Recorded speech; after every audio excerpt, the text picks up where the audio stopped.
The first thing you got to figure out is, what is your brand? So one of the things I'm going to ask you to do is, for the next 5 minutes, find someone to talk to. So find someone to sit next to. Yes, you have to talk to somebody. And discuss the question, what makes you special? What makes you different? You got 5 minutes.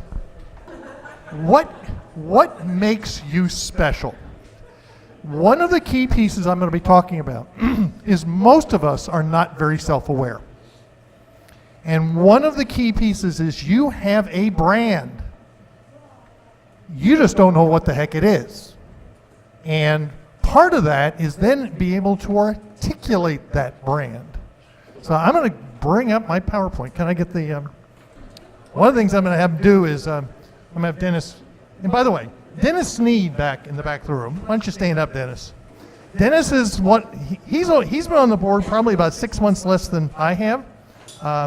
Dennis is the one who usually brings all the cookies, and once a quarter he talks on does a presentation on the power years. So I want to give a big hand around for Dennis. Okay. Now you can't, I'm going to have Dennis turn down the lights a little. It's still, lighting in here sucks. The projector sucks. Ain't going to make it look any better. Anyway, so let me tell you about me. Number one, I moved to Austin in 1978 from Northwestern. I went to college in Northwestern. I was born in New York City, grew up in New Jersey, and I'm going back for my 40th high school reunion this summer. And I then came down and worked for IBM, all in Austin. And I wandered around a lot. I did lots and lots of different things. In 1999, they screwed me on my pension, and then they gave it back to me, and I said, I don't trust you anymore, and I went to work for a successful startup, Agira. We're a network processor startup. And then on July 11th of 2002, I don't know how well you can see this, but I was riding a bicycle on Westlake Drive near Redbud, came down a hill, and that's my bike. You notice it was, this is 2 weeks after the accident. I had a big bend there, up there, and down at the crank. I was going 30 miles an hour. The car was going 30 miles an hour. We hit head on.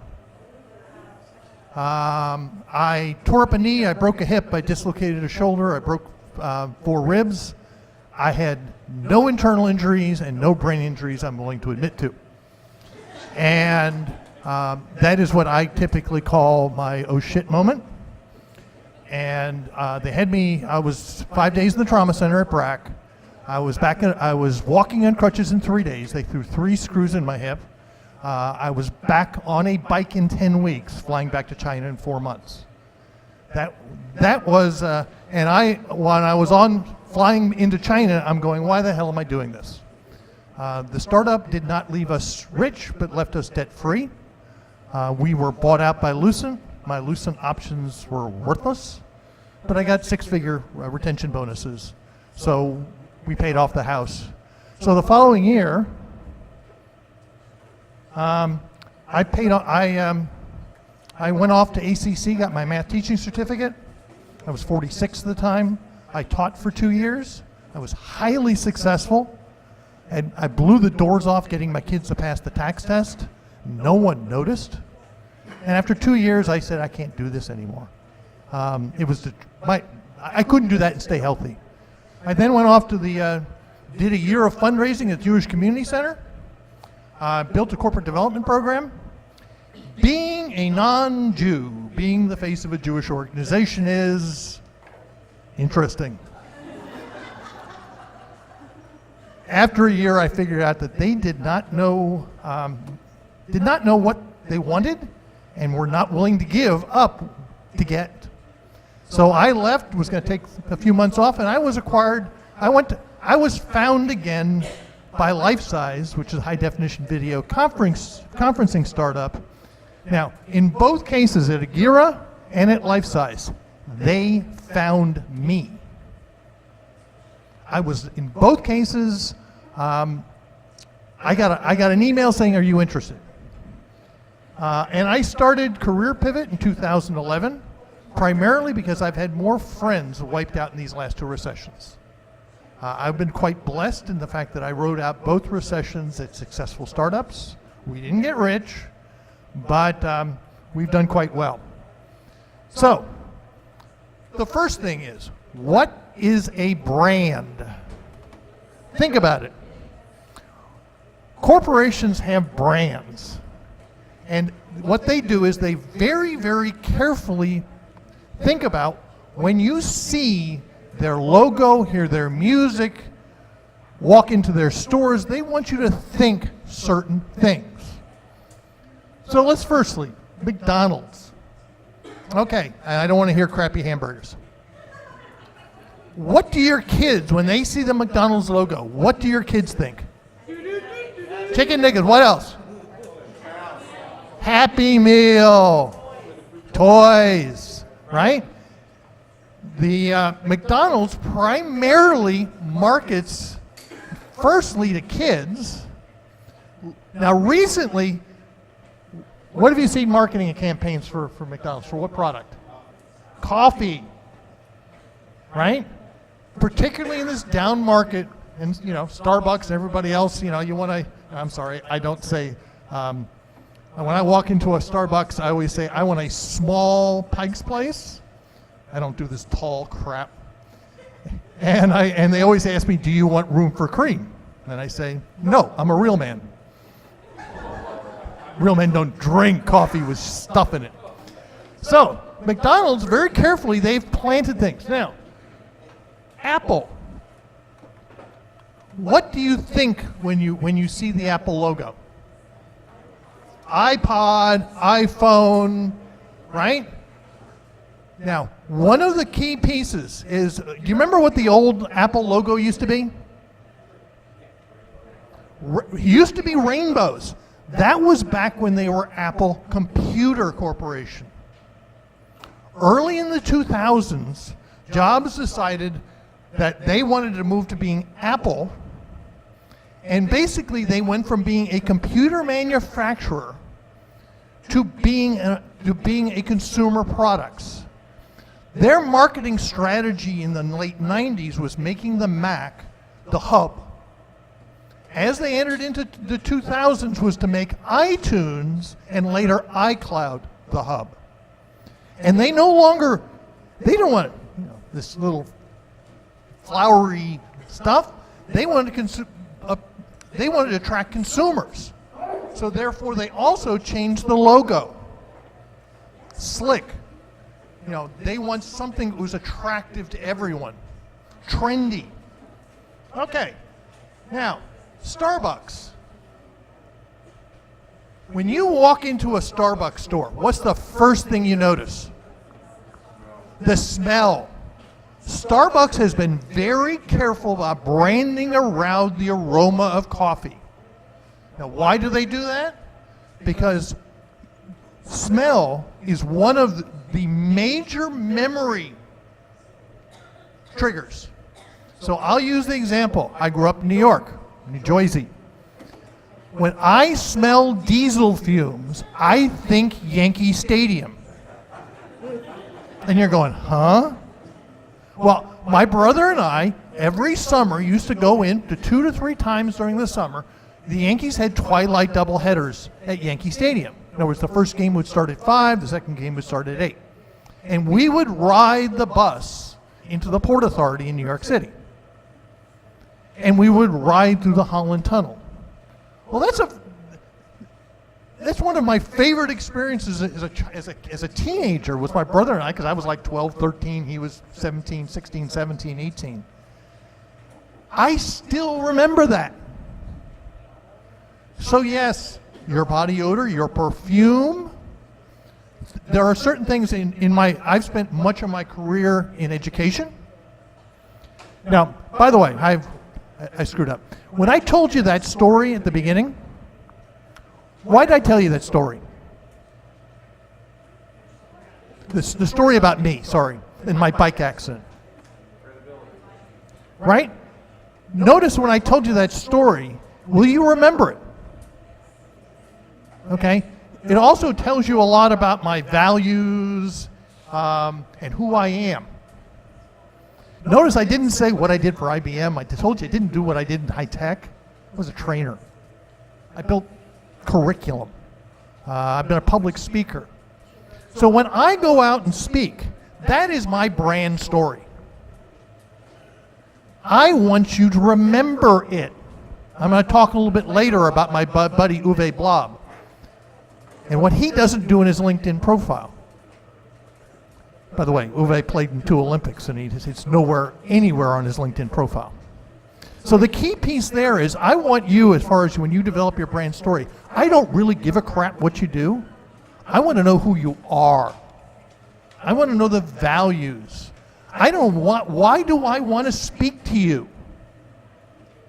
So, and when I go out and network, I tell that story about my bike accident. That's what makes me special. So, last one here, Nike. What phrase comes up for you? Right? Everybody knows that. They've hammered it. They have worked on that for over 10 years. So the question for you is, oh, and by the way, this is my brand logo. When we came up with this name, we wanted to make sure that when you heard the name, you knew what it meant.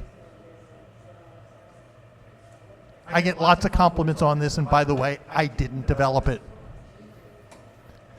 The other piece was we even looked at where we put the pivot point on the logo.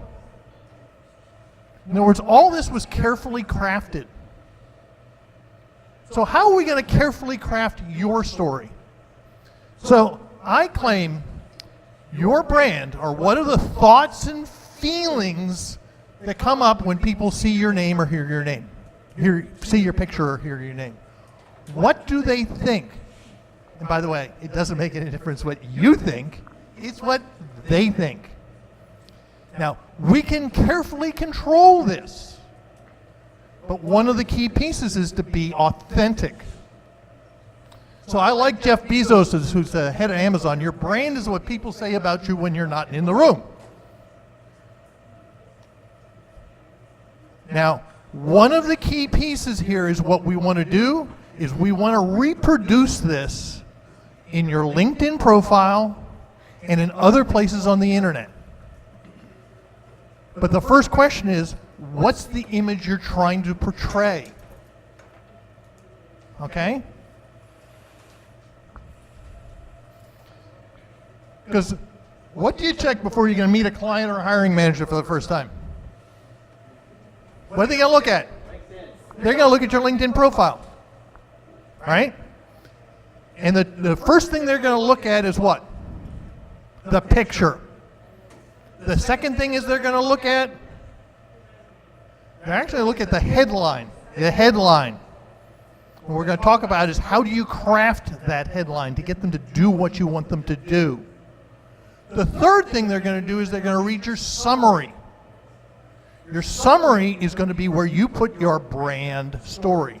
The mistake a lot of people do is they take their objective statement or their professional stuff at the beginning of the resume and put it in the summary section.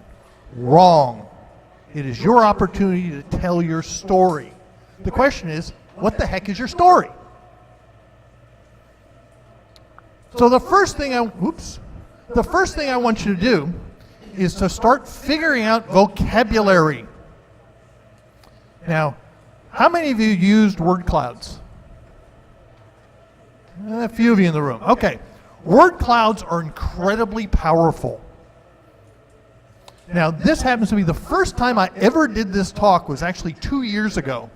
And this was just simply the text from, I did this for Network in Austin for Scott Ingram.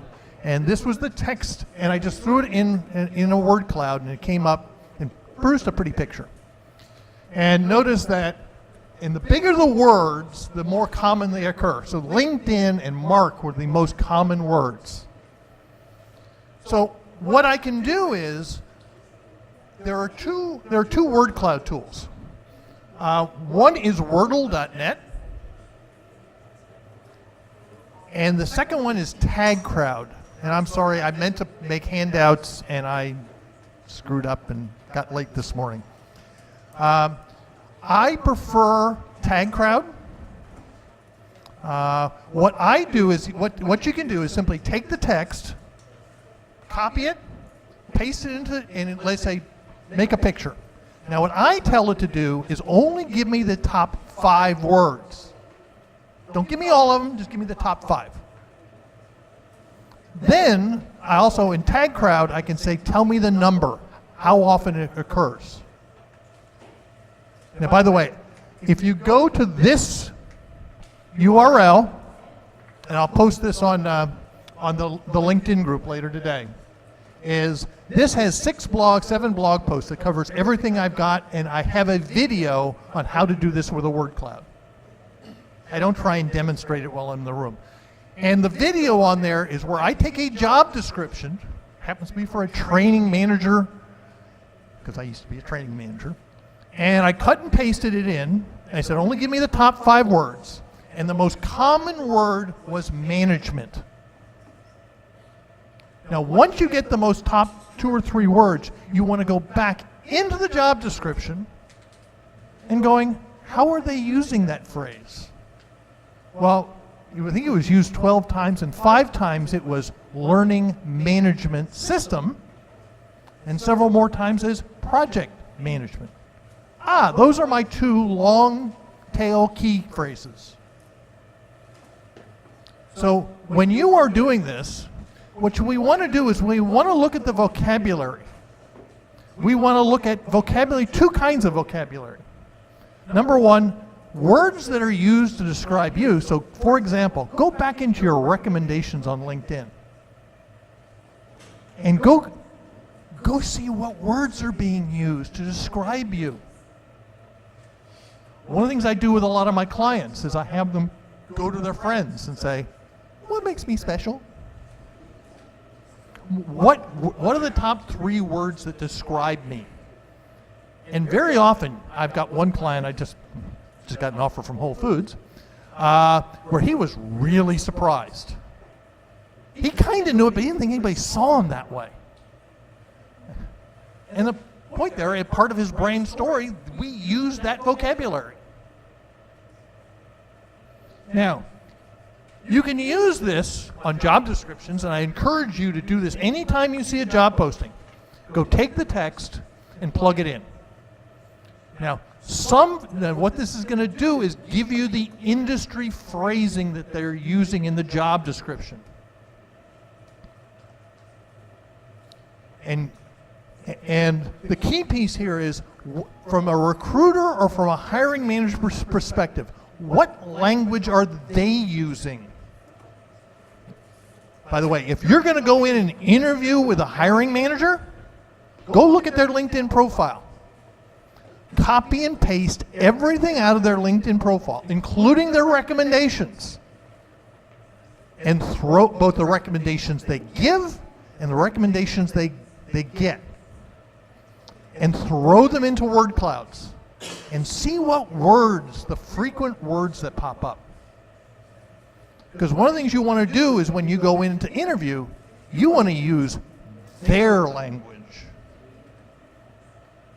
Am I making sense? The other piece is and so you can go back and look at testimonials, your recommendations. If you're going to go in and interview with somebody, or you're besides going and look at the job description, go into the corporate webpage. Go cut and paste all the text, on their about page, the product pages, and see what phrasing comes up. Because what you're going to find if you do this, I was here about a month and a half ago, I did a talk called the Targeted Job Search. You will probably find across your target companies, you will find some common phraseology.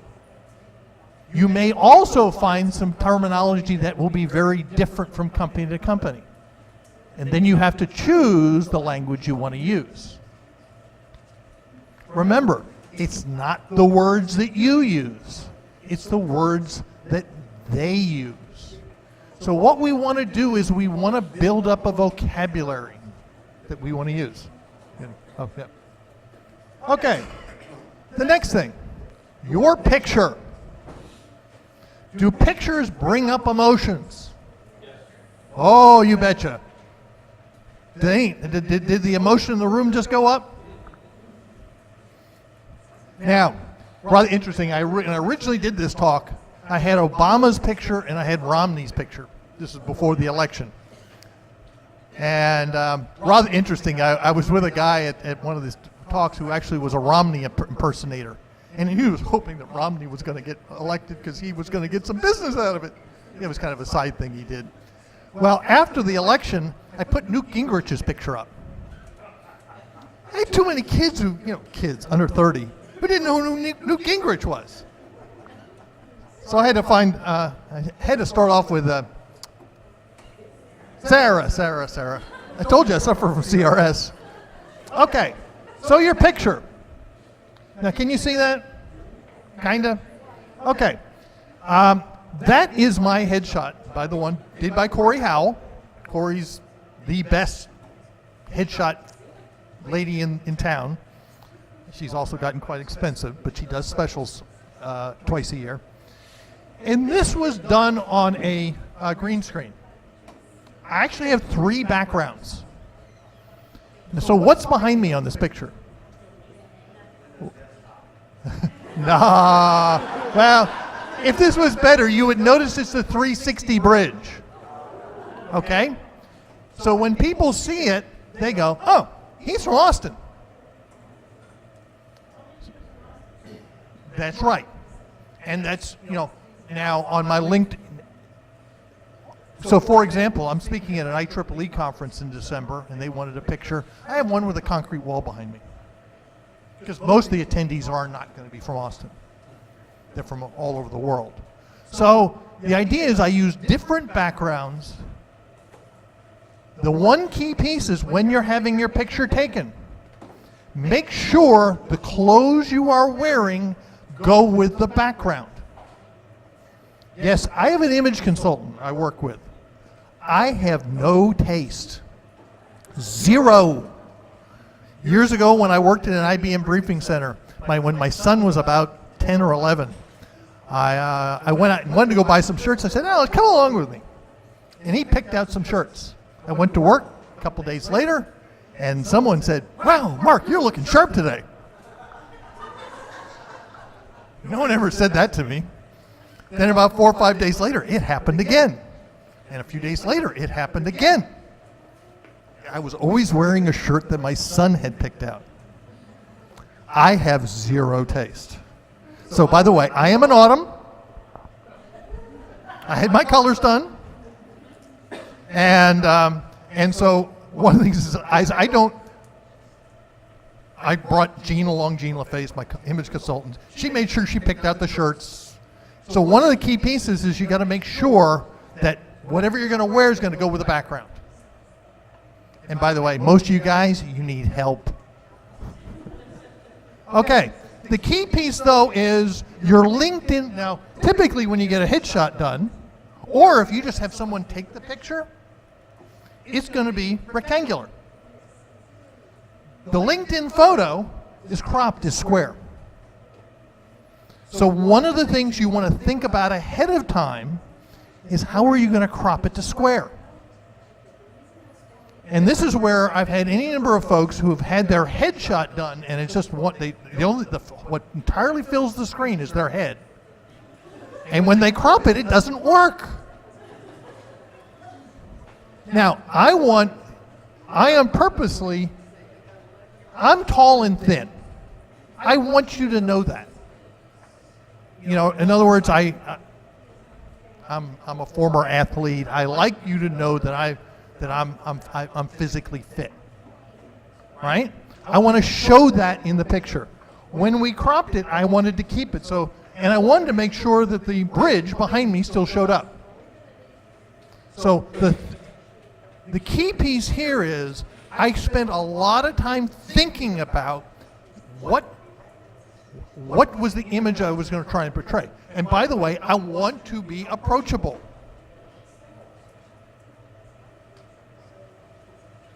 So, this is my buddy Sarah. She's, Amy. She is an HR person, and you may not be able to tell, but this was just simply done with an iPhone. If you are going to do this with, you can generate really good pictures with a phone. The key piece is hand it to somebody who knows what they're doing. Number one, decent lighting. You want light on the front of the face. Two, notice she's not looking into the camera. She got a head tilt. She's, it makes her look like you want to talk to her. So it's inviting. Now the mistake with here is it's too busy of a background. So if you're just going to go, and by the way, don't do it on simply a blank wall. Go do out someplace, but try and keep it relatively unbusy. The key, by the way, one of the challenges with lighting, I'll get you in a second. One of the challenges with lighting is most lighting in offices is overhead. It shines down. What that does is creates a shadow underneath the chin, and that's the 10 pounds you gain on video. Now, by the way, when I was working at Lifesize, I was training people how to sell and service high-definition video conferencing equipment. Most of us guys, we don't care about that 10 pounds. A lot of women do. So, you had a question? If you're not a professional, you don't have a lot of equipment to diffuse lighting, you don't want a lot of direct sunlight, a lot of very sharp shadows. Yeah, one of the things I do is, in fact, I did a blog post on this. You can, one of the things you can do is you can go down to Lowe's or Home Depot and buy 2 full spectrum compact fluorescent light bulbs. Full spectrum. And then 2, mount them in 2 desk lamps. And mount them. And slightly looking up at you. Okay? I did a blog post on how to do video interviews. And so one of the key pieces, and one of the things I also talked about was behind me, was go get an inexpensive rice paper room divider and put it behind you when you're going to do a Skype interview. That really helps the camera focus on you and not what's behind you. And it puts up a nice background for you. It's, I did that at Lifesize. My wife's a massage therapist. By the way, I don't get massages all the time. I'm the shoe cobbler's wife.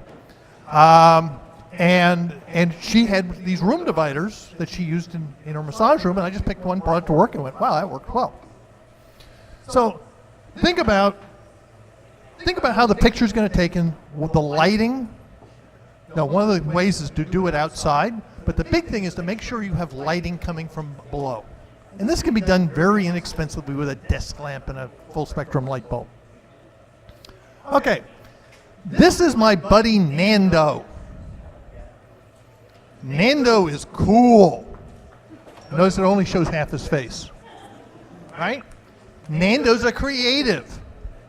Now, I did this talk up at Colleen about a year ago to a bunch of returning service people. And you know what? They went, ugh. And I said, well, you're not his audience. So one of the questions coming is, who is your audience? If you're a CPA, your audience is going to be different than Nando's. Okay? So think about, he's trying to be very creative because he's trying to create a creative image. Let's see how this comes off. This is my buddy Scott Ingram. Scott's a sales guy, and I don't know how well you can see it, but can you tell where the camera is? It's above. In other words, he's looking up. Is that inviting? Yeah, he's a sales guy. He wants you to be able to feel comfortable talking to him. He wants to come in and talk to you and ask questions, and you to be able to express yourself so he can find your pain points. That's what's saying. He's trying to solve your problem, trying to find out what the pain is so he can solve the problem. The idea here is he wants to create an inviting image. So the question comes down to is first, what's the image that you want to create? What do you want them to think? Right? Do you want to look knowledgeable? Do you want to look smart? Do you want to look inviting? What do you want them to think? Now, one of the key pieces is first start out, go talk to friends, people who've hired you in the past. What do they think of you? And then try and recreate that in your picture. Now, the one question that often comes off is, how often should I have a picture taken? Now, I have been told that for women, you should do it every time you change your hairstyle. For guys, it's a little less important. But if you change your facial hair or you gain a lot of weight or lose a lot of weight, you're going to want to have a different picture taken. So we cool with this? In other words, it's not just, I just don't want a picture of you. I want a picture that conveys a message, which means you actually have to think about that. So, after the picture, the next thing that everyone looks at is the headline. And by default, it will give you your title and your company name from your most current company. Barf. Now I can pick on this because this is a buddy of mine from IBM. By the way, everybody I pick on, I've gotten permission to pick on them. But I don't tell you that that's Gary. So what you want to do, and this is my buddy John Farrell, and he's a Launchpad member, lives in DC. And there's several things that he's done here. Number one, notice his headline. It says Government Operation Logistics Manager, Data Analysis, Healthcare Program Manager. These are keyword phrases. Now he happened to use the little asterisk in between them, the little star. I happen to like the vertical bar, right? It's not important, it's what you... The other thing in here, and it's blurred out, is he put his telephone number in there. In other words, put a call to action. What do you want them to do? And I hear over and over, well, your phone number's later down in the profile, or if they're a recruiter, they can get that. And I said, why make it hard? Now I know most of you ladies saying, I don't want to put my cell phone number in. Fine, don't. Go get a Google Voice number. You can get a Google Voice number that when your job search is done, you can dispose of. I happen to have a Google Voice number for my business. It forwards to my phone. In fact, it's rather interesting. I did a blog post for I write a weekly on the personal branding blog. I did a post about a month and a half ago called, "What does your resume say about your age?" And I posted that again on my blog on the 8th of last month, and it has gone semi-viral. I posted on the AARP Life Reimagined LinkedIn group, and it generated 150 comments.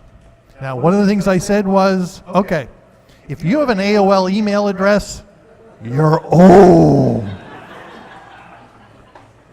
If you put your home phone number, you're old. And I had people going, well, phone numbers are more reliable. How many people under 40 do you know that have a home phone? Very few. Okay. If you put your home address, you're old. You don't have to put your home address. Now, the one that really pissed people off, and this is done, is using 2 spaces after a period. For all of us who learned to type on a typewriter, we learned to put 2 spaces on after a period. And I had more people pissed off at me. Oh, the style guides, da da da da. I said, if you take out your phone, type 2 spaces. It converts it into a period. It will take it out. You can't do 2 spaces on a smartphone. Oh, and by the way, the last one I put was if you have obsolete skills. Like I put in there, yes, I actually wrote MS-DOS control programs for DOS back in 1981. I don't think anyone really gives a crap. And that would definitely tells you that I'm I'm a little bit older. So the key piece here is put a phone number up there. Put a phone number, or in this case, and by the way, put a phone number or put your email address. Put something that makes it easy for me to get a hold of you. Yep. Make sure you get an email address that is for job search only, because you'll get tons of spam if you get a lot of sites, and you don't want something that is embarrassing. Most of us older folks don't have embarrassing. Okay. Yes. So what John was saying was the fact that go get an email address. By the way, the one really good one right now is Outlook.com. You know, because you can get a decent. I have my own domain, and I just created a second. I get Yeah. different email addresses. Yeah, but John Job search is hire me at Rothschild. yeah, but he's a geek. He's got his own domain. It's hire me. Yeah. You know, it's a call to action. Right. And so here are two examples. This is my buddy Jason Alba. He puts in www.jibberjobber.com, organizing your job search, manage your career. Notice what the first thing is in there is his website, right? I do the same thing. Mark Miller, career pivot, author, repurpose your career, practical guide for baby boomers. And I'm on the Forbes Top 100 career website list. Okay, I did that in 18 months. Now, the key piece here is this is 120 characters. Use all of it. Now, the challenge is what you get is something like that.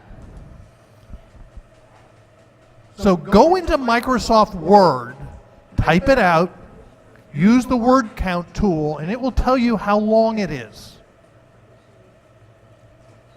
And use all 120 characters. Now, by the way, if you try and add extra spaces in it, it will take them out. So if you do space, it will remove it. So the challenge comes is, and by the way, the way this will look, Jason is a non-premium member and I am a premium. So notice how it wraps. It's different. So one of the things you want to look at is how does this wrap? You know, what does it physically look like? And again, one of the things I'm going to give you, the URL that I gave you before, I'll have it at the end, has 5 or 6 blog posts that cover all of this. So you can go back and read it. And I got lots of videos.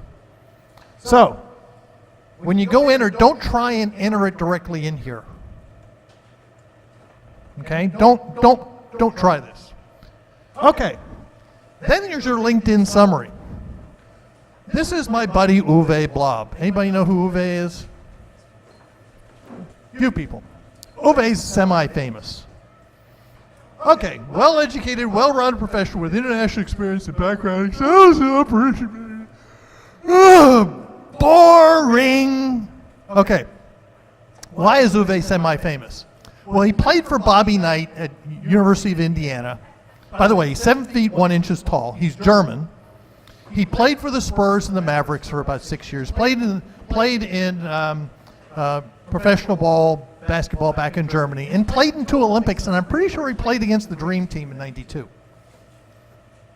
And his answer to that is, well, that's old news. And I did this talk for Hired Texas the one time. He says, well, what does that have to do with him being, you know, does tell you he's a good project manager. And I said, okay, if you saw that he played in the Olympics and did all this stuff and he's 7 feet tall, do you want to talk to him? Yes. And by the way, that's what you're trying to get out of this. You're trying to get FaceTime with people. Right? That's your LinkedIn profile and your resume is your dance ticket. By the way, that shows you I'm old.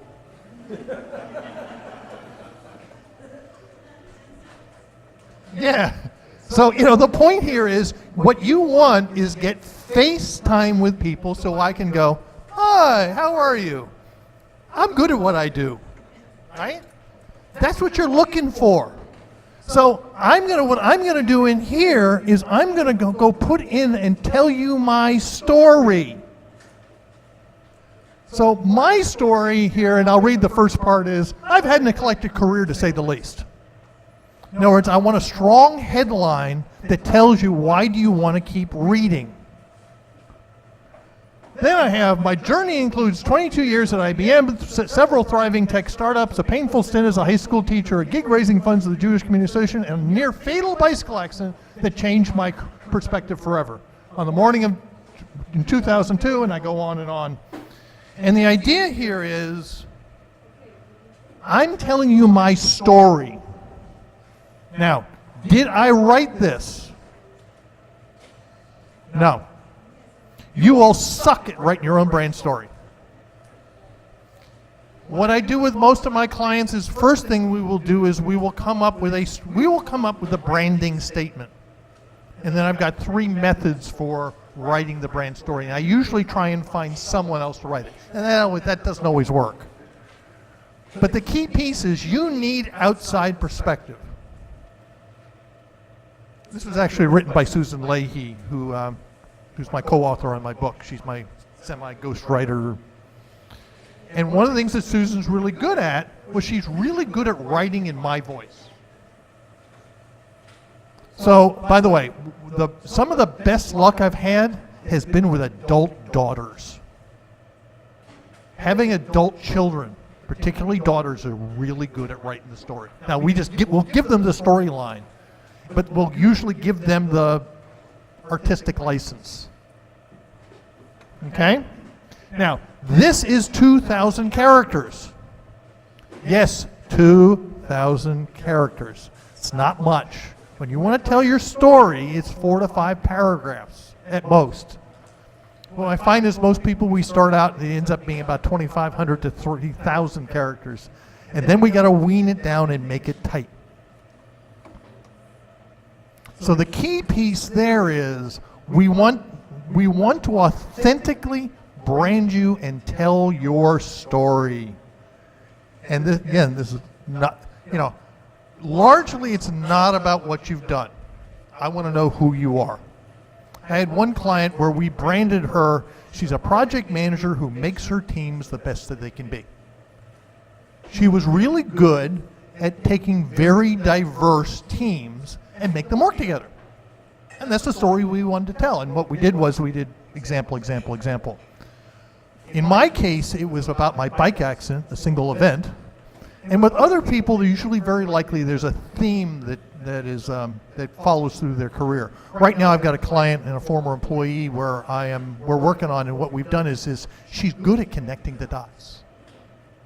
And she's good at, it's been ideas, people, all through her career, which has been quite varied. It's all about connecting things.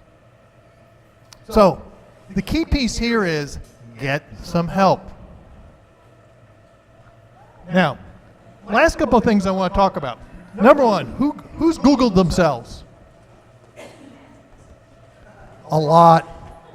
Okay, you should set up Google Alerts on yourself. In this case, this I did recently. I do Mark Miller, Austin, Texas. The reason why I do that is Miller is the 4th most common name in America. Now I am blessed, it's M-A-R-C. My mama knew how to spell.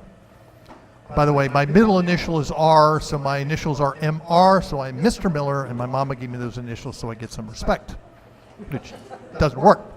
So when I Google myself, this is what comes up. Notice that it's number one, it's my web page. Second thing is my LinkedIn, my internal LinkedIn profile. And the third is my public profile. So what's the difference between my internal and my public profile? Well, your LinkedIn public profile is what you have told LinkedIn to make available to Google. Go check that. So let me show you how that's done. And again, I've got a video on my website that will show you the same thing.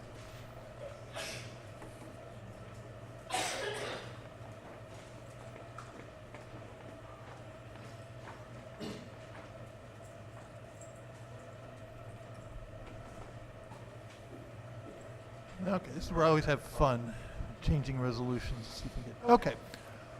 Over here on the far right, what you'll notice is wherever your picture is, you'll come down here, privacy settings. So let's click on privacy settings. It will always ask you for your password, which I already have plugged in.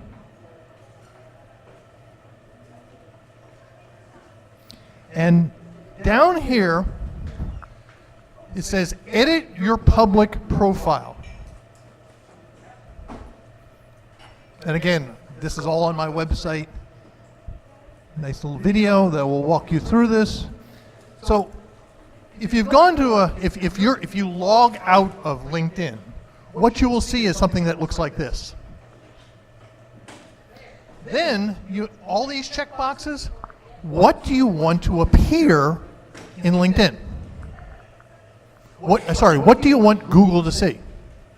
You have control. Now, I've had folks who've been on LinkedIn a long time. I had one gentleman who the only thing that showed up was his picture and his name. Nothing was checked. So one of the questions come down to is, what do you want to show? There are some people who don't want to show their recommendations. Additional website groups, education, past positions. You can control a lot of that. What do you want to show? Big thing is make sure stuff shows that you want to be there. Now let me see, I think I'm at the next one.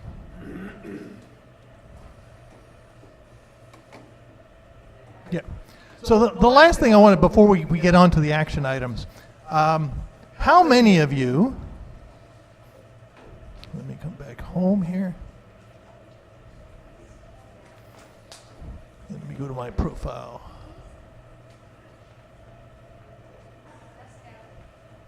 Okay. How many of you have done anything with LinkedIn Publisher? Who has access to LinkedIn Publisher?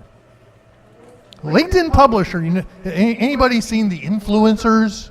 They produce writings, they produce posts on LinkedIn. Most of you within the next year will have access. I know one guy back there does, TJ back there, because he wrote one the other day. And by the way, did a good job. Yes, you got an invitation to publish. You have access to LinkedIn Publisher. So what you can do, and let me go back. Right now, I've written 3. And so I have 3 of them out there. So if someone looks at my profile, they will see that I have had 3, I've written 3 pieces. Nope, does not require premium. Now they're handing it out in phases, which is what LinkedIn does with everything. So this has been viewed 1,544 times, had 15 comments, it's been shared God knows how many times.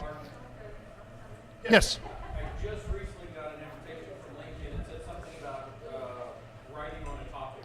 Yes, that's what this is. This is LinkedIn Publish, right? So the idea here is you can publish. So I am going to be publishing an article on Monday. And let's go in here, create a new post. And this is the one. Out of work, over 60 and out of work options, please. And what I have to do is add my, and this is an old post I did a year ago.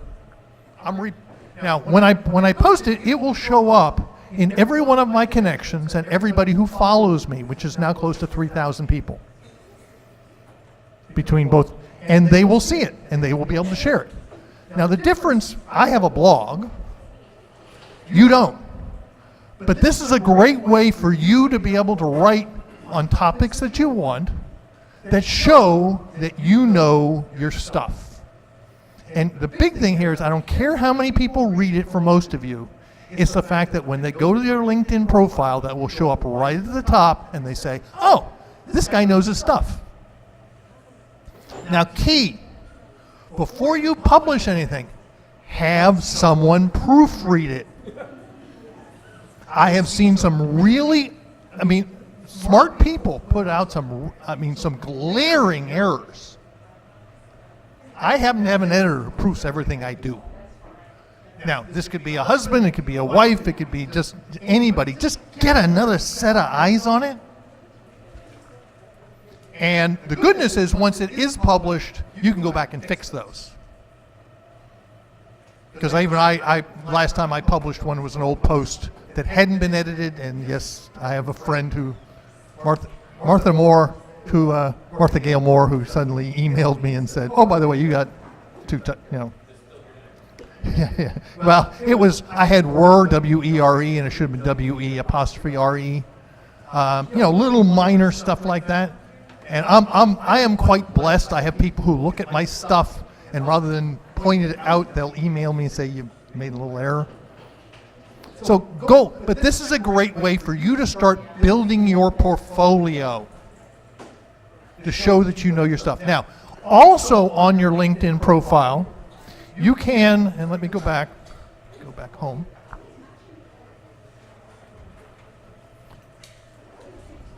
Now, the way you know that you have LinkedIn Publisher is whether you have this little pencil thingy up here.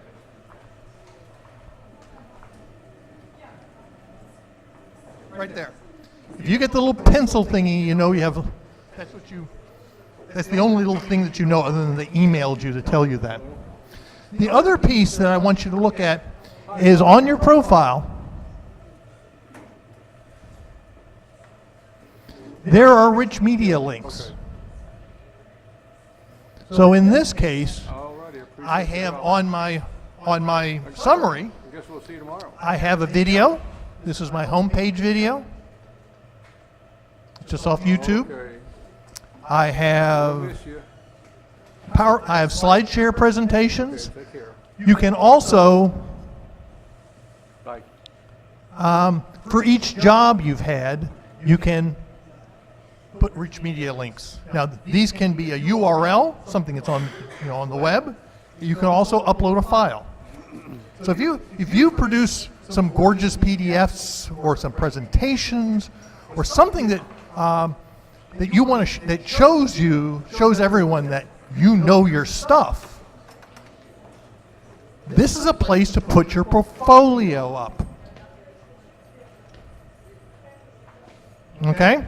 Now, so the last thing we want to do here, hold on one second.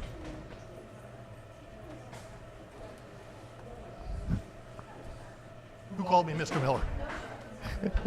Sir, yes.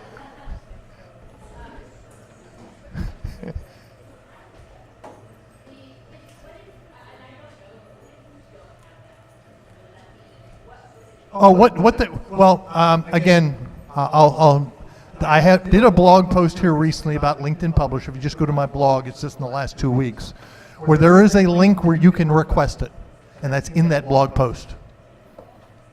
Recommendations. What's the aside from the obvious? What's the benefit of getting recommendations and giving? Okay. Number one, the most important thing is on the recommendations, you notice that underneath each job it only lists 2. And one of the things I want you to do is control the order. Now, what I do is I never ask for recommendations.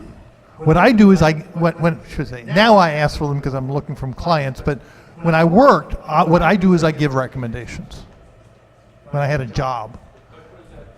In other words, it says people, what a lot of recruiters are looking at is, number one, do you have recommendations, and what do they recommend you on?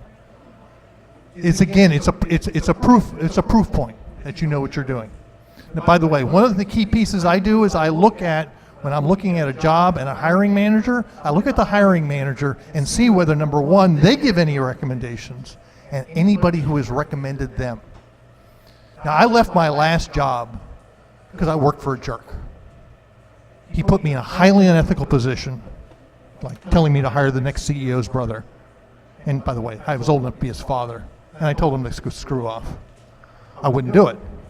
And by the way, if you look at his profile, which he now blocks me, guy's paranoid. Is the fact is he is nobody ever has worked for him, or no one who's worked with him has ever recommended him. What does that tell you? And he doesn't write any recommendations for anybody else in his company. He's written recommendations for outside. I'm sorry, you don't want to work for him. That's a sure sign that you don't want to work for somebody. Okay. So then the last thing, what I want you to do when you walk away here is the first thing. Develop a vocabulary list of words that brand you. And these should be words that are authentic to tell me who you are, and industry terms that relate to your job. Yes?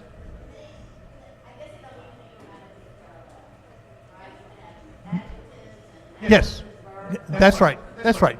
So when you write your brand story, we want to know what words should we be using.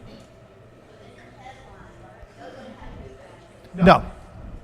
In the headline, the key piece was these should be the keywords that people are searching on. Now, by the way, if I suddenly told you that, I'm good looking and I'm smart, does anybody look for those terms? The answer is no. And I am good looking. Anyway, have a picture that properly brands you. In other words, think about what's your brand, what's the message you're trying to, and use that. Write your headline, again, using the key phrases.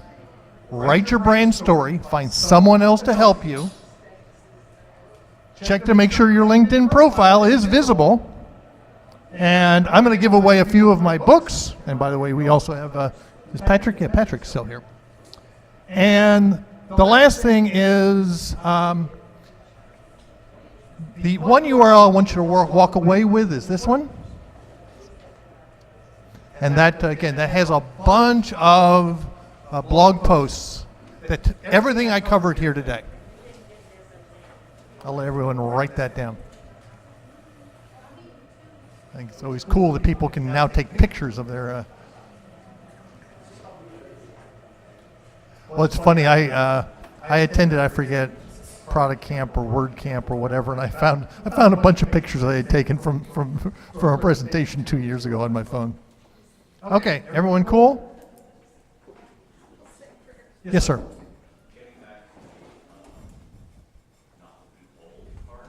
Yeah.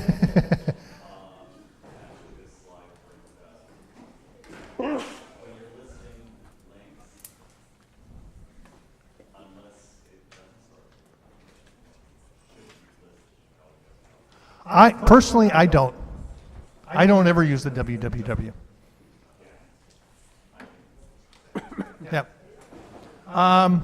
So also follow me on Twitter.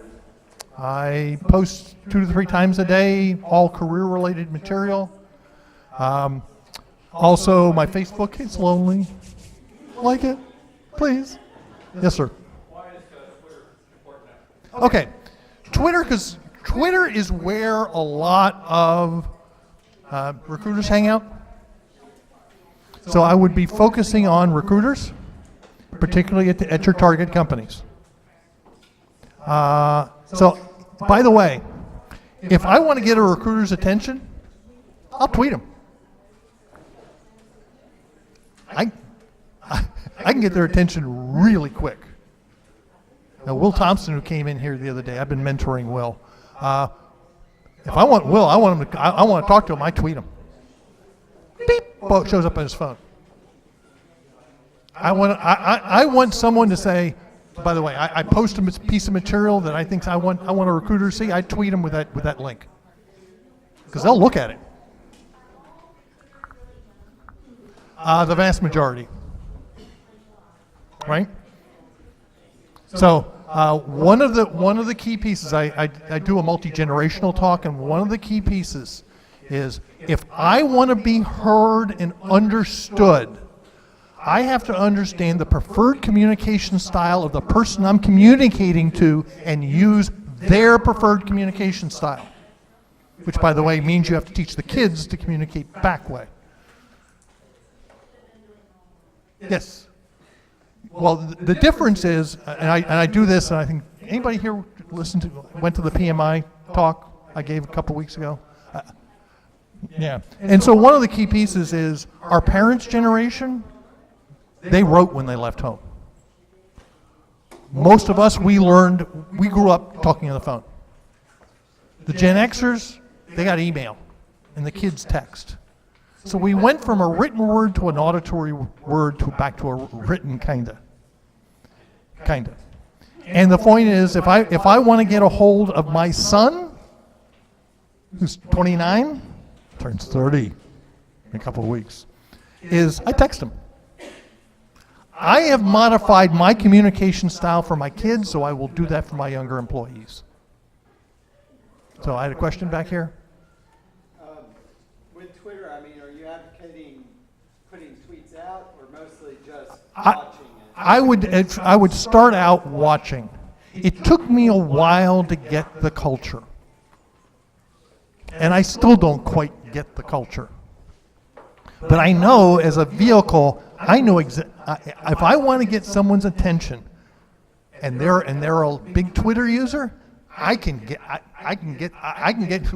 in their face. And I can get their attention. And it's taken me a while. I've got interesting. My clientele, which is mostly over 45-year-old folks, mostly isn't on Twitter. So why do I use it? All my career professionals are on there. They retweet lots of my stuff, and I've kind of built my professional network. Now, do I get any business out of it? No, not really. But it has built up my persona within the industry.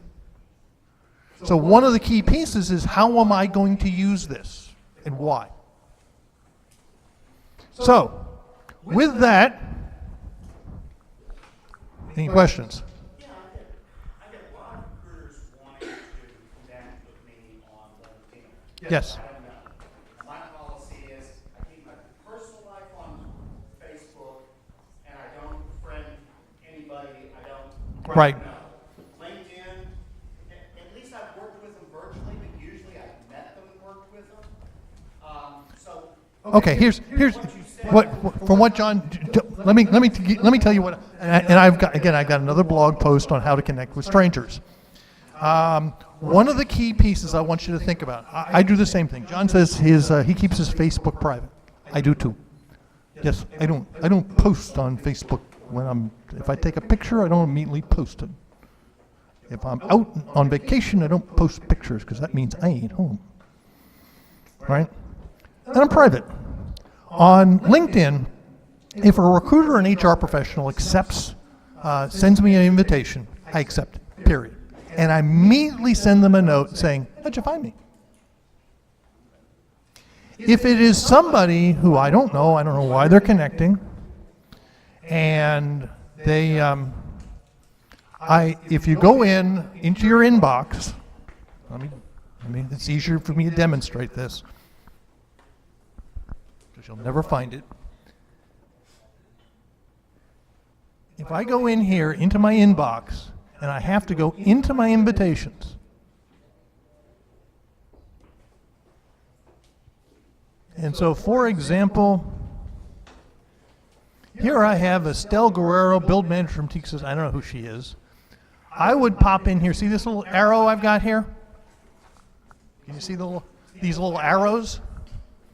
If you click on that, it will come up and say reply but don't accept.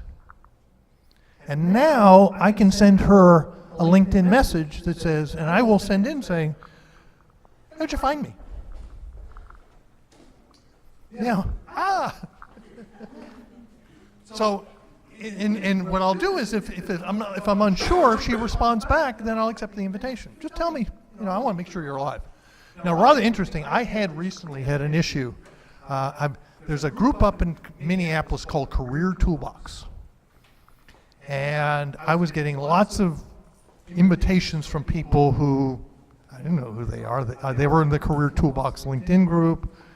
Well, I found out what Career Toolbox will do is for a fee, they will take control of your LinkedIn profile, clean it up, and then connect and connect and connect and connect, and they'll generate 20 or 30,000 connections for you, which I think is slimy. And I disconnected from all of them. Because they'll eventually get caught and they'll eventually get slapped. But in my general is if it's somebody that I think I should be connected to and they're sending a connection, I accept and then email them. If it's someone I'm not sure, I do the reply but don't accept and say, who is you? Who are you? But the goal here is the more connections you have, the better. You should have a minimum of 500. And more importantly, recruiters are kind of the folks that kind of maintain the mesh, because what happens is recruiters, they typically are connected to everybody inside their business. They tend to change jobs every year to 2 years, so they carry all their connections to the next place. And so the more connected you are, the more likely people will find you. It's all about being found. It's all about being a good passive candidate. And again, if you go look on my blog, Will Thompson, who was here a couple weeks ago, wrote a blog post on how to be a good passive candidate, which is today is your key piece. Is you want to be a good passive candidate. You want to be found. I've been seeing a trend though of a lot of Southeast Asian recruiters that have USA phone numbers coming from Murray, Utah, or Yeah. odd places, and I'm very leery about I said, if they work for a major company, then I accept them. Now you can always disconnect from them. My thought was to go find him on Twitter and follow him on Twitter, and I like your idea of asking how did you find him? Yeah. Because a lot of them are working for recruiting companies and they're being outsourced. Is Yes. at least what I'm Yeah. getting right now.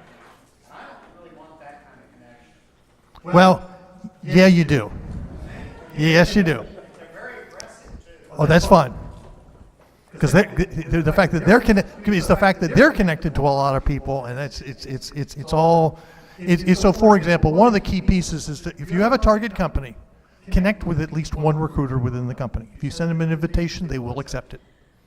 That basically says everybody in that company now is a secondary connection, which now says you can see their name, which means you can search on them, you can find out who's working in what department, and you can do all your research. So, is that worthwhile? Okay.